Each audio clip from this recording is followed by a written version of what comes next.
Recently, a gentleman asked me, "You travel so much, you're constantly on the go, you're moving around all over the place all the time. When do you actually prepare your lectures?"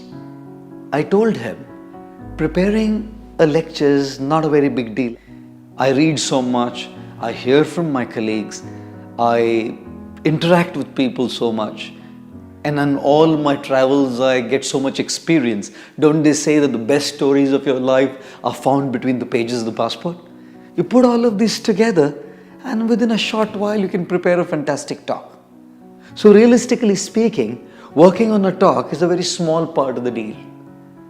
Working on myself is a large part of the deal. To be spiritually inspired, to be intellectually nourished, to be emotionally satisfied, that's the large part of the deal. Because it's not our words or our works that create an inspiring impact on the people whom we serve. It's who we are, our experience, how we feel internally is what we are actually giving people. And this is why, like in the game of chess, if we want to win the game, we can't always just move forward.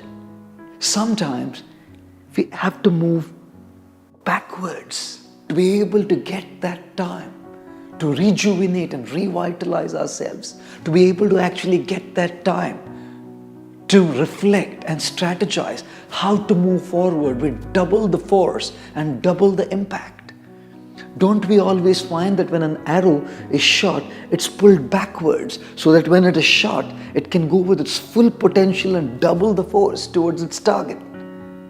And in order to take that step backward, we could do it in two different ways. I call it conscious opportunities or crisis opportunities. Conscious opportunities means we know that it's important to step backwards and work on ourselves. We give it the necessary priority. Don't they say where attention goes, energy flows? So we consciously create that opportunity to take a break. We take a break before we break down so that we can come back with inspiration to relaunch ourselves. And then there is crisis opportunities, which means when crisis happens, when calamity happens, we transform that crisis into an opportunity to work on ourselves. Steve Jobs, when he was chucked out of Apple Incorporation that he himself had formed and established, he loved his work. In that time, he worked on himself. He found the love of his life and made that relationship strong. He created Pixar and Next Animation. And when Apple hired him back, he came back with double the force. This is how we find the kind of incredible technology that Apple has been able to contribute to the world.